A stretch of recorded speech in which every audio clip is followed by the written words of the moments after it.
اللهم صل على محمد كلما ذكره الذاكرون اللهم صل على سيدنا مولانا محمد তুমি আমাদেরকে মাফ করো বিশেষ করে মরহুম জননেত্রী যাকে উদ্দেশ্য করে আজকে নতুন ঈদগাহে ইয়া আল্লাহ এই দোয়ার আয়োজন করা হয়েছে আল্লাহ তুমি ওনাকে জান্নাতের উচ্চ মুকাম দান করো আমাদের মজলিসের পক্ষ হইতে অসংখ্য গণিত সালাত এবং সালাম সোনার মদিনায় হায়াতুন নবীর রওজায় দ্রুত পৌঁছাই দেব আল্লাহ দুনিয়াতে যতদিন আমাদেরকে বাঁচিয়ে রাখবে ঈমান ইসলামের উপর শান্তি মত রাখিও মওতের সময় ঈমান নসিব করিও দেশ ইয়া আল্লাহ আরো অনেকেরই দোয়ার মনে মনে দরখাস্ত আছে যার দিলের মধ্যে দিলে যাই মনের বাসি ওয়া সাহবিহি আজমাইন আমিন বিরহমাতিকা ইয়া আরহামার রাহিমিন।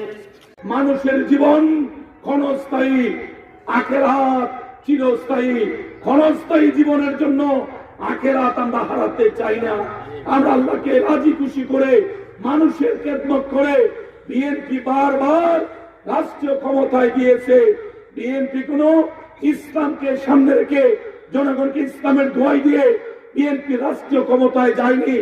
বিএনপির শহীদ রাষ্ট্রপতি জিয়াউর রহমানের 19 দফা কর্মসূচি সামনে রেখে বেগম খালেদা জিয়ার ভিশন 2030 সামনে রেখে আমাদের প্রিয় নেতা তারেক রহমান ঘোষিত রাষ্ট্র কাঠামো মেরামতের 31 দফা সামনে রেখে আমরা ক্ষমতায় যেতে চাই। জনগণ যদি বিশ্বাস করে, জনগণ যদি ভালোবেসে বিএনপিকে রাষ্ট্রের খেদমত করার তৌফিক দেয়, বিএনপি সাম্প্রদায়িক সম্প্রীতিতে বিশ্বাস করে, বিএনপি ইসলামী মূল্যবোধ বিএনপি বিশ্বাস করে, বিএনপি অন্যের হক কেড়ে নেওয়া বিএনপি রাজনীতি না।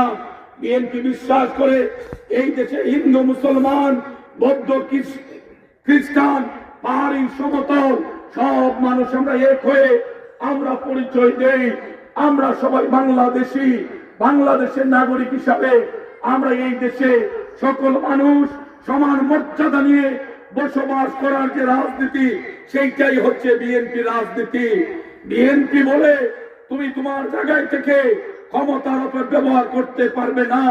আমাদের প্রিয় নেতা তারেক রহমান সাহেব 17 বছর পর অনেক কষ্ট নিয়ে ওনার পিতাকে 1981 সালের 30 মে হারিয়েছেন, ওনার মাকে 2025 সালের 30 ডিসেম্বর হারিয়েছেন, ওনার ভাই আরাফাত রহমান কুকুকে হারিয়েছেন। কিন্তু ওনার মধ্যে কোনো প্রতিহিংসা নেই। উনি জাতিকে ঐক্যের আহ্বান জানিয়েছেন, সকল ধর্মের মানুষকে নিয়ে, সকল দলের মানুষকে নিয়ে